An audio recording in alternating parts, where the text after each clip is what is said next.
Halo teman-teman, saya Muhammad Fikar Zakaria sebagai perwakilan kelompok 3 ingin mewawancarai May I See. Dan saya ingin memperkenalkan teman-teman saya. Yang pertama, Halo guys, nama aku Ahmad. Nama saya Imam Al-Hadi. Nama saya Faik. nama saya Fatan. Nama saya Bagus.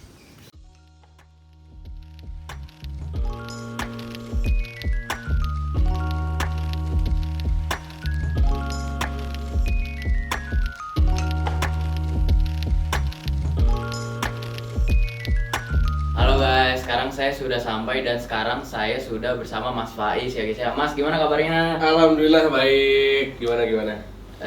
Tanpa lama-lama lanjut aja ya Mas ke pertanyaannya. Oke, apa tuh? Apa nama lengkap perusahaan?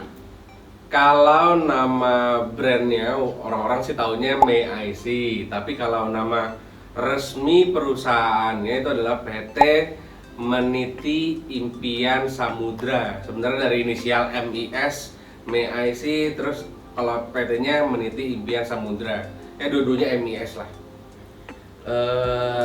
Siapa pendiri perusahaannya Mas? Kalau pendiri perusahaannya tuh saya sendiri, tapi sekarang karena sudah berubah jadi perusahaan resmi, akhirnya ada temen lah joinan berdua sekarang. Kapan May I See ini didiriin Mas? Kalau beroperasinya tuh sebenarnya itu dari 2017 deh kalau nggak salah ya, 2017.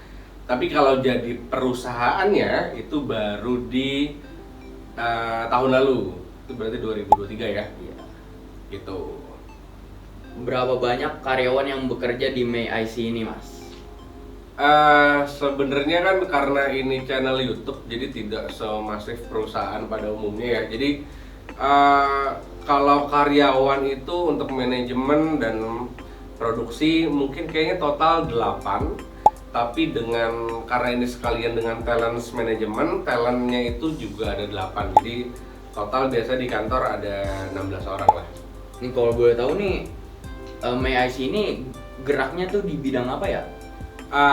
Perusahaan MIS ini sebenarnya bergerak di bidang distribusi konten digital atau ya mostly content creator. Terus kita juga sebagai talent management, di mana emang kita menciptakan talenta baru untuk muncul di sosial media gitu. Ini May I See didirinya di Depok. Kita anak Depok banget lah, dari awal banget. dibangun di Depok. Seperti apa struktur di May I See? Struktur untuk content creator sebenarnya agak-agak bingung jawabnya. Jadi saya sendiri sebagai pemilik, di bawah itu ada orang marketing untuk pitching kepada klien. Setelah dari situ barulah kita ada admin. Admin itu untuk ngelola beberapa talent yang kita manage. Jadi ada yang ngurusin nih, admin ini untuk ngurusin talent A, ini untuk talent B, itu ada admin. Di bawahnya lagi ada tim produksi, ada kru, ada editor, terus ada apa lagi ya? Kita ada orang finance, ada pajak, terus ada paling terakhir ada talent. Sebenarnya strukturnya nggak ke bawah ya, kayak agak bingung juga gambarin strukturnya. Pokoknya posisi-posisi yang ada di kantor ini tuh itu tadi. Apa saja jenis-jenis inisiatif yang ada di May I See? Inisiatif dalam bekerja di dunia kreatif gini ya berarti ya. Kalau di distribusi konten kreatif mungkin sebagai talent ya, kita sebagai talent, sebagai pencipta konten mungkin inisiatifnya tuh inisiatif ngembangin diri, inisiatif memperluas wawasan, karena kan kerja di bidang digital entertainment itu kan berubah terus. Kayak selalu ada yang baru, selalu ada tren baru, selalu ada kemampuan baru yang harus dipelajarin. Kayak misalkan tiba-tiba lagi zaman konten pakai drone, itu kan berarti kita harus memperluas wawasan. Oh, gimana ya caranya kita bisa ngendaliin drone? Oh, ternyata sekarang lagi eranya kita sekarang harus ke kamera DSLR. Kita berarti harus belajar. Oh, ternyata harus lagi bikin film pendek, berarti kita harus belajar penulisan skrip.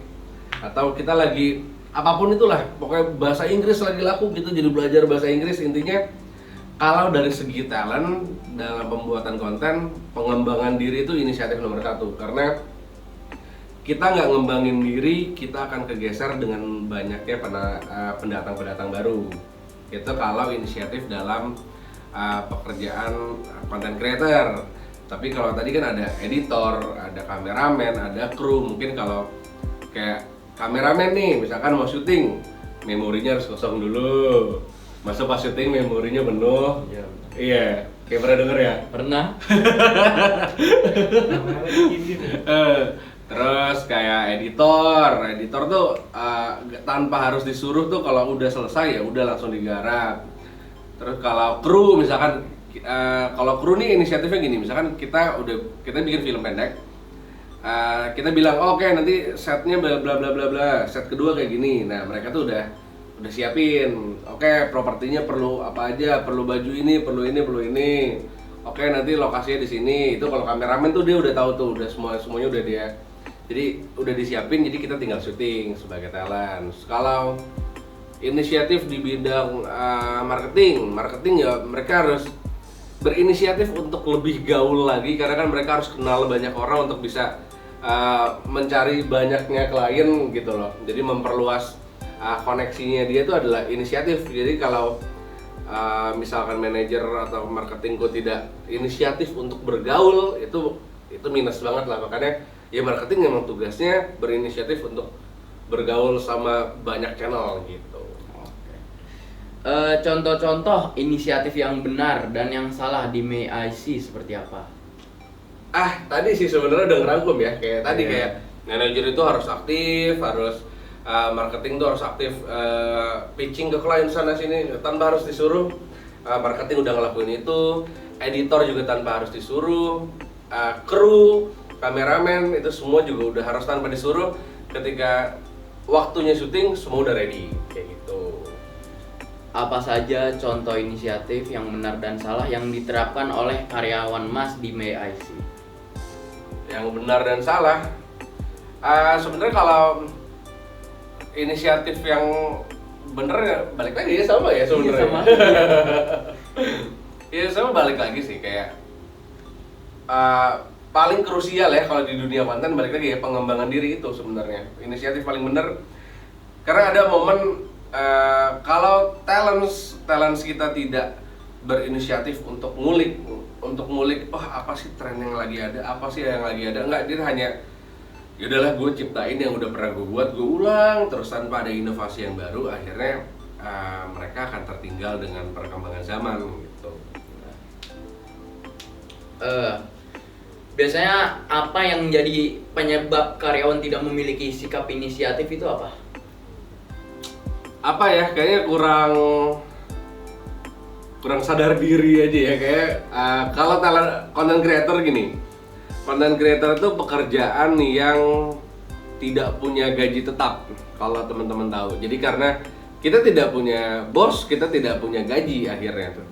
Kita punya kerjaan based on apa yang kita buat. Dari apa yang kita buat, dari audiens yang kita dapat, akhirnya kita dipercaya pihak ketiga untuk bekerja sama, akhirnya dibayar. Tapi untuk mendapatkan hal itu berarti kan kita harus punya inisiatif untuk terus upload, untuk terus berinovasi, untuk terus membuat konten-konten yang stabil, yang orisinil kayak gitu-gitu. Menurut Mas, apa dampak buruk dan tidak adanya sikap inisiatif kerja? Tidak ada inisiatif kerja kalau dalam lingkungan kita mungkin akan menghambat ya kalau dari semuanya. Misalkan talent udah ready, tiba-tiba kameramen sorry baterainya belum dicas, kan kayak gitu-gitu kan, kayak oh sorry memorinya full. Terus editor syuting udah selesai, editor ternyata nggak tahu kalau itu udah bisa diedit, ternyata akhirnya besok nggak diedit, akhirnya deadline kita jadi mundur. Maksudnya menghambat koordinasi sih ketika orang-orang yang tidak punya inisiatif untuk bekerja, mengubah kerja sama tim ini jadi lebih pelan. Bagaimana cara menanggulangi karyawan yang tidak memiliki sikap inisiatif? omelin aja sih.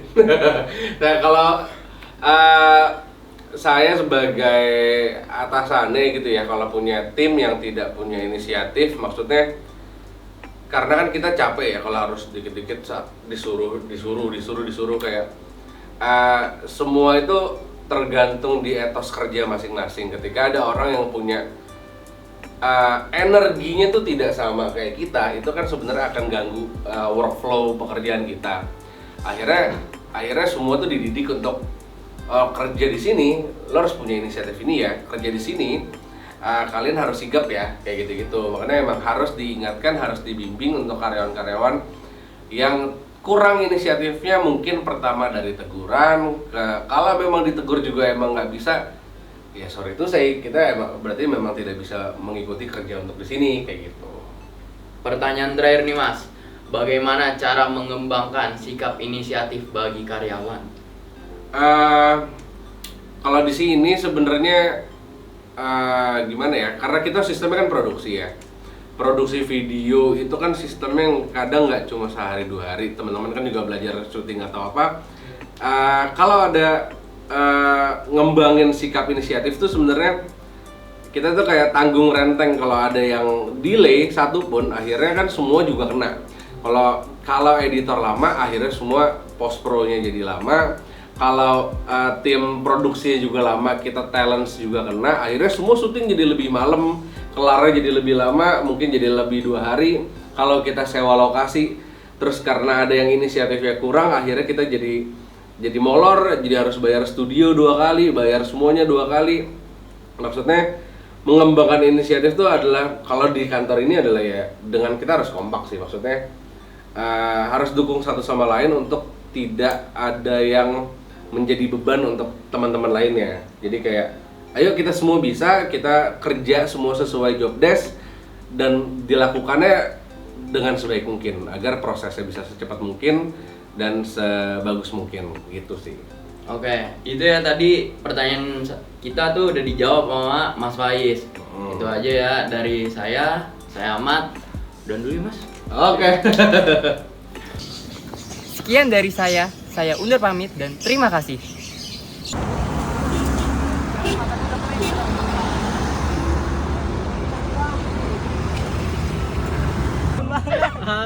Kena bulu babi itu. Coba loncat. Jakbar. Gitu. Jakarta. Barat. Jawa Barat. Jawa Barat. Jakarta Barat. Jawa Barat. DKI Jakarta. Dah.